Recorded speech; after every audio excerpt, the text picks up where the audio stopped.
This is epic meltdown. What Donald Trump is going through right now, this is unbearable for him. This is the final moment of his regime. What am I talking here about?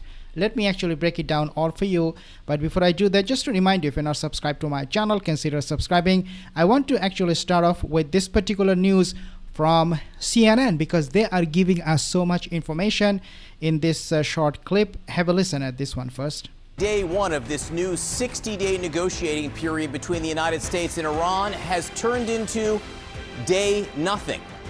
Vice President J.D. Vance was supposed to be in Switzerland meeting today, but that trip has now been postponed, is what they're saying, with little explanation. A diplomat tells CNN that Iran is seeking guarantees that hostilities in Lebanon will end before it resumes talks with the U.S. And there was new violence overnight. Okay, so let's talk about this development in Lebanon. Definitely, Iran is pulling out of this negotiation, saying that we will fix a date later on. It basically means that Iran is just asking for a time off to deal with Israel. Because Iran right now looks like to me they're convinced that United States government will do nothing to Israel. Israel is going to continue the slaughter in southern Lebanon. Iran is telling Donald Trump, you cannot do the job, let me do it. So I do not want to negotiate, I don't want to be focused on this peace negotiation. Rather, give me some time off, I will be back, and meantime, I will destroy Israel. And this is why Tel Aviv, all of Israel, right now is on high alert. They have lost 4 of their soldiers, IDF soldiers, in southern Lebanon in an attack. Iran's ballistic missiles, they are coming for the Zionist fake state of Israel. Right. Israel says 4 soldiers were killed in Lebanon when a Hezbollah explosive device struck a tank. Israel hit back, launching airstrikes that killed at least 18 people. That's according to Lebanon's health ministry. I want to get right to CNN's Nick Robertson on the shores of lovely Lake Lucerne in Switzerland. Nick, it's a nice picture there, but not nice results, at least in terms of what the U.S. and Iran were hoping. Yeah, John, look, if you wanted a venue that speaks peace and tranquility, where two sides, the United States and Iran, can get away from the sort of domestic pressures of, is this a good MOU, is it a bad MOU, and just sit down and try to talk through and find the details and commonality that's going to bring a final result if it's achievable, this would be the location. That hotel on the top of the mountain there behind me was the venue. James Bond movies have been done around here. Goldfinger, I believe, was one of them. But right now, the thing that is missing here are the two sides. And as you say there, the Iranians are pointing to Lebanon and saying that that is part of the deal, that the first part of the memorandum of understanding is a ceasefire in all areas, including Lebanon, and part of that first paragraph in the memorandum of understanding is that all sides should respect the sovereignty and territorial integrity of Lebanon. But at the same time, Hezbollah is attacking Israeli troops who are inside of Lebanon. The Israeli Prime Minister says that is an abrogation of the ceasefire agreement. Okay, so that is a propaganda piece from CNN. Hezbollah did not fire one single shot after this peace agreement was announced or the MOU was announced. How or why in the world would they attack Israel when they are already negotiating? This is not the habit of anybody other than Israel itself. Netanyahu is coming out with this kind of false claim, fake news and lies, claiming that, oh, Hezbollah, they have attacked us first. No, they have not attacked you at all. These 4 soldiers that got killed, they came under attack after they killed at least 10, 12 people in Lebanon just a few hours ago. And that's when we heard news coming that Hezbollah has launched attack and unalived 4 IDF terrorists. So this guy, Nick Roberts, he's just perpetuating what was scripted for him by the Zionist entities. That's exactly what he's doing here. So I'm not going to be listening to him anymore. Take a listen at this one from Midas Touch. He's basically saying Trump goes silent as ceasefire collapses. Yeah, it did. collapse. Donald Trump has gone silent as the ceasefire between the United States and Iran is seemingly collapsing. Overnight, Israel launched massive strikes against Lebanon, killing dozens of people, families trapped under rubble, women and children killed by Israel. And this follows Benjamin Netanyahu earlier in the day saying he would not abide by anything in the memorandum of understanding and saying that he would continue to keep Israeli troops in what he's referring to as a security zone inside Lebanon. That's what they're referring to, invading Lebanon, and they would continue their incursions into Lebanon and would ignore the United States. Now, folks. So again, of course, this was predictable that Benjamin Netanyahu will do it. He doesn't respect, honor anything. He doesn't abide by any rule or law whatsoever. It was predictable. It was actually inevitable that he will do something like this, that he will wage war and strike southern Lebanon, his residence there. It was inevitable. And right now, Trump is freaking out, as we have seen Trump talking about Israel, talking about Lebanon, how Israel is committing war crimes in Lebanon. As he said, 2 drones launched from Lebanon were shot down in the middle of the desert, something along that line. And in retaliation, Israel just flattening an entire block of buildings is not something that Israel should do. And he said to Benjamin Netanyahu that you should be more careful how you behave. And right now, Trump wants this peace deal. He wants the ceasefire. He doesn't want to fight Iran anymore because it was a blunder, perhaps the biggest mistake in United States foreign policy ever. And now, in the middle of all of this, hey, you have this lunatic from the Zionist state of Israel who wants more blood to be shed. And Donald Trump cannot sleep. He is tweeting in the middle of the night. He's responding to his critics in Washington, the newcons, those puppets, Zao puppets, like Lindsey Graham, Tom Cotton, and you have also Ted Cruz. So this guy is losing his sleep. I feel sorry for Donald Trump because what I have seen so far from Trump is very commendable.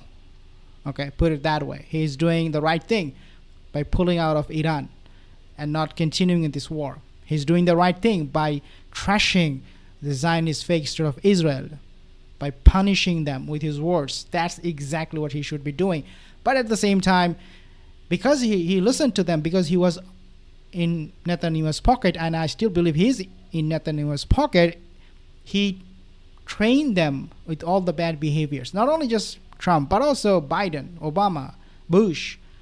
They have trained this dog with all kind of bad manners. So the dog doesn't want to listen to his master. And that is what is happening at the moment.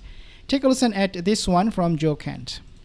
Man, and obviously morally America doesn't want to do that. But again, this goes back to Israel and us have drastically different views on how to fight. So I think there is a scenario that exists. I don't know how likely it is, but there is a potential where Israel does say this is existential to us. We feel that Iran is going to get some kind of advantage. They're going to survive. Now they're in a more powerful state, which they actually are because of the war. Now, then where does that leave Israel? And so that does concern me that there are hardliners there that would consider it. And I don't know if we would, if they'd made that decision to go forward with it, I don't know if we would be able to act in time to actually stop them. And this is why I think right now that the president, and I think he's leaning this way, we do need to meaningfully restrain Israel. So they start having those hard conversations back inside of Israel, like, hey, do we want to lose American aid forever right now at this very moment when we've picked fights with pretty much everybody? Or do we want to be able to rejockey our position? Because I know they're having those discussions right now in Israel. So I think we need to make sure that they know they can't cross that red line for sure. But then also we are going to continue to take away support from them because we want to ensure that they are restrained, because that's never happened to them before. So I think if we're not restraining this mad dog, Israel, and that they're talking about not getting any more U.S. help, is not something I can agree with, because they are so arrogant. And Netanyahu himself said, if you want to live in this world, you need to be forgetting about morality. You need to be more than brave. Means you need to be violent. I don't think that lunatic, that moron, that monster, Netanyahu, really cares about United States sending aid, stopping aid coming to the fake state of Israel. I don't think that is what is concerning him at the moment. Because he knows at the end of the day, he still has the leash on Donald Trump. He still has people like Miriam Edelson.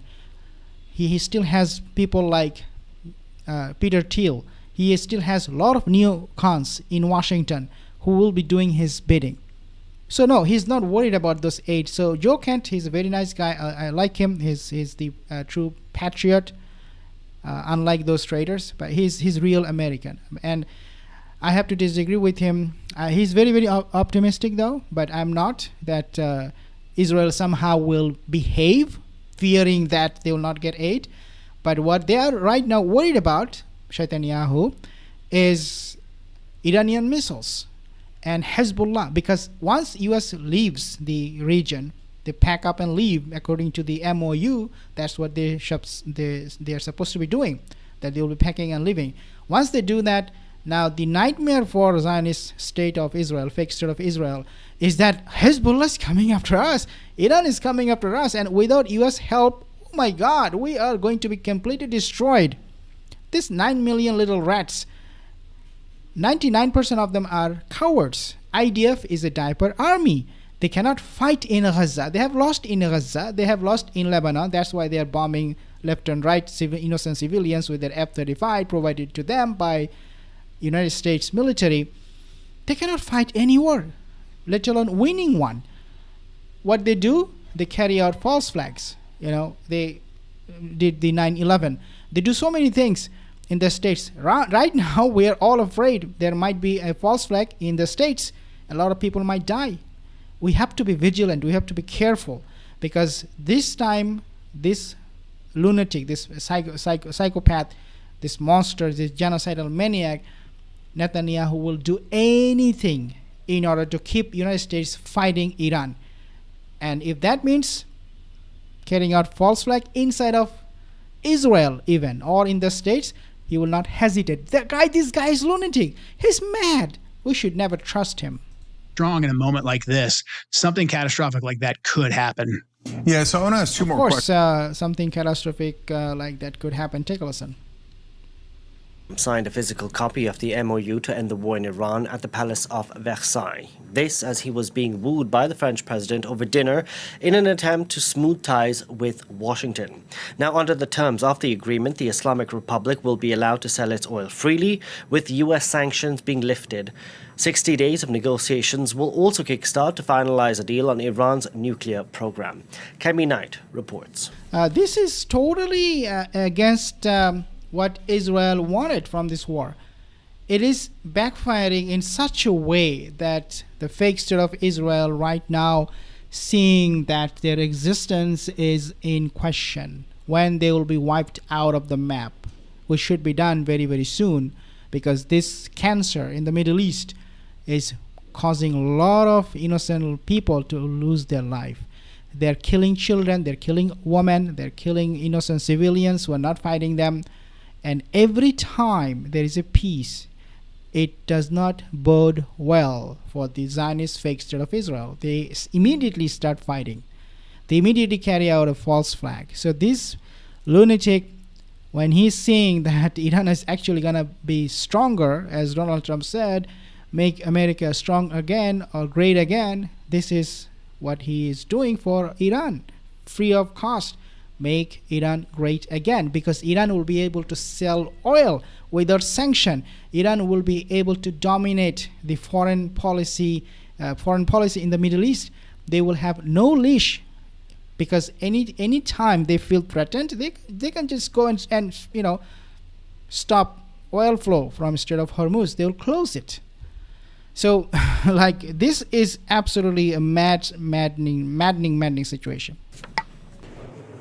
It's a memorandum of understanding, or gentleman's agreement, according to US officials, that includes 14 commitments over 60 days and the tools for Iran to rebuild its economy. It's signed, yeah. We signed it.